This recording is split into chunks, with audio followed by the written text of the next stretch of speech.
अभिमन्यु की जीवन गाथा केवल एक योद्धा की कहानी नहीं है, बल्कि यह वीरता, त्याग, धर्म और अधूरे ज्ञान के बावजूद अदम्य साहस की अमर कथा है।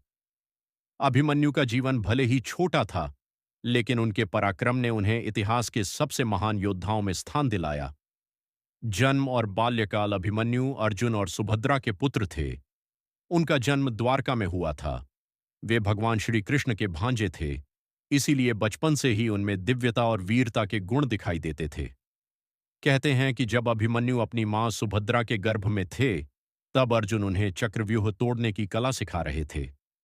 सुभद्रा यह कथा सुनते सुनते सो गईं और अभिमन्यु केवल चक्रव्यूह में प्रवेश करना ही सीख पाए, उससे बाहर निकलने का तरीका नहीं। यही अधूरी शिक्षा आगे चलकर उनके जीवन का सबसे बड़ा मोड़ बनी।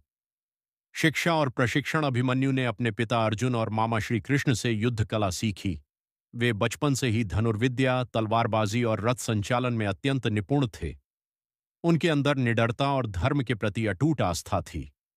वे केवल 16 वर्ष की आयु में ही एक परिपक्व योद्धा बन चुके थे। उनकी तुलना बड़े बड़े महारथियों से की जाती थी। विवाह और पारिवारिक जीवन। अभिमन्यु का विवाह उत्तरा से हुआ, जो मत्स्य देश के राजा विराट की पुत्री थीं। यह विवाह केवल प्रेम का नहीं, बल्कि दो महान राजवंशों के मिलन का प्रतीक था। उत्तरा और अभिमन्यु का संबंध अत्यंत प्रेमपूर्ण था।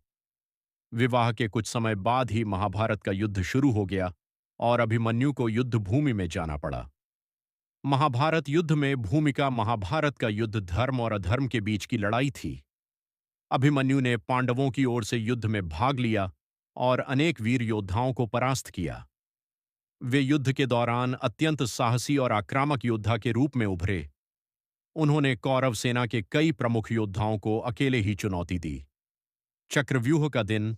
13वां दिन। महाभारत के 13वें दिन कौरवों ने एक विशेष युद्ध संरचना बनाई जिसे चक्रव्यूह कहा जाता है। इस जटिल संरचना को तोड़ना केवल कुछ ही योद्धाओं को आता था। उस दिन अर्जुन को दूर युद्ध में व्यस्त कर दिया गया था। पांडव सेना के पास चक्रव्यूह तोड़ने का कोई उपाय नहीं था। तब अभिमन्यु आगे आए। उन्होंने कहा, मैं चक्रव्यूह में प्रवेश करना जानता हूं, आप सब मेरे पीछे पीछे आएं।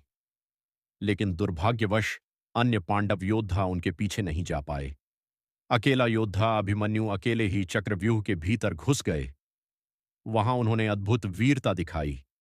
उन्होंने कौरव सेना के कई महारथियों को परास्त किया।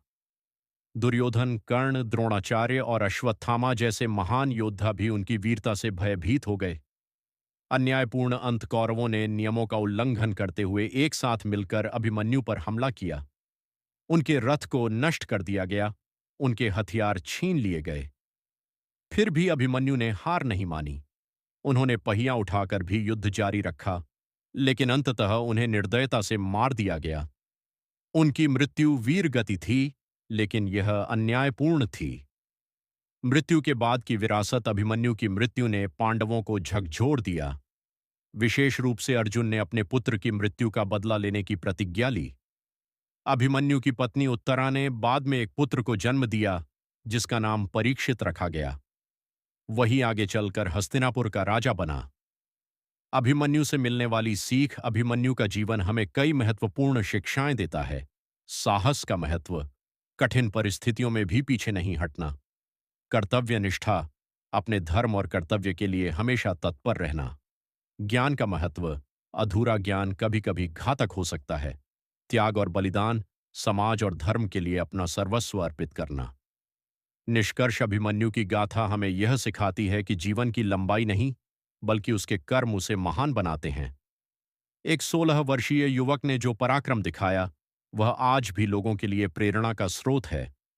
उनका नाम इतिहास में हमेशा एक वीर योद्धा, धर्म के रक्षक और अदम्य साहस के प्रतीक के रूप में अमर रहेगा।